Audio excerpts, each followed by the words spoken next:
Saya bacakan atas nama Ihsan 1978. Assalamualaikum, izin bertanya, bagaimana sikap kita terhadap orang yang selalu dengki dan selalu berbuat begitu kepada kita? Apakah kita harus menjauhi atau harus seperti apa yang harus kita lakukan? Atau membalasnya, Yai? Silakan, Yai. Dikasihani.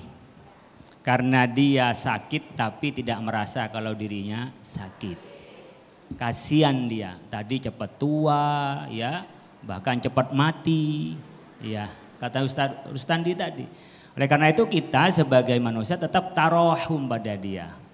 Menyadarkan ternyata seperti itu tidak baik. Dengan apa? At-ta'rif, mungkin didekati. Tapi cara memberitahu itu juga cara memberitahu yang sopan. Pemanya dengan cara apa? Kadang-kadang bisa dengan cara bergaul, ada orang yang baik sekali. Kok kadang-kadang kesentuh kita dengan perilaku itu. Kadang-kadang ketika orang buruk, kok saya sudah buruk terus. Kan ada kemarin itu yang orang punya penyakit, setiap pulang ke rumahnya membuang sampah ke tetangganya.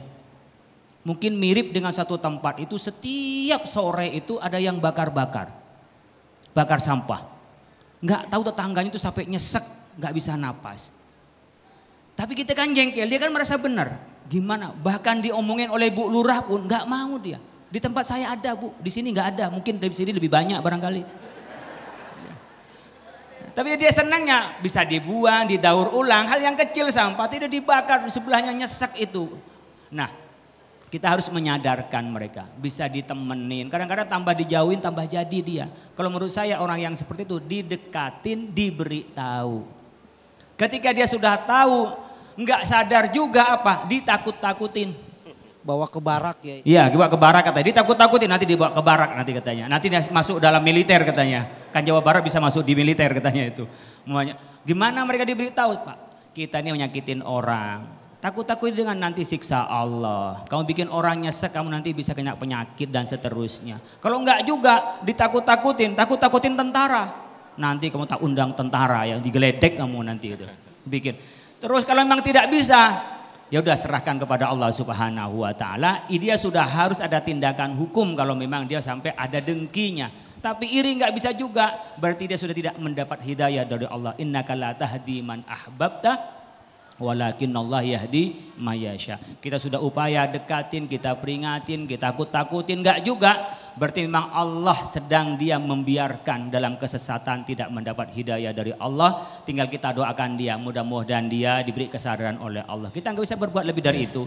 Dan semua iri itu nggak ada yang kembali kepada orang lain, kembali kepada dirinya. Dan itu nyesalnya di dunia, nggak bisa lebih baik hidupnya di dunia, di akhirat juga tidak lebih baik. Kepada Allah pun menjadi jauh. Kenapa? Orang yang iri itu sebenarnya menggugat Allah. Siapa orang yang iri pertama di dunia? Makhluk Allah. Iblis. Iblis itu yang iri pada Nabi Adam karena di sorga. Itu iblis. Ketika nyampe di dunia siapa? Qabil dan Habil itu yang iri. Jadi penyakit iri itu adalah penyakit yang rusak. Orang di sorga saja itu dia sampai coba goda-godain.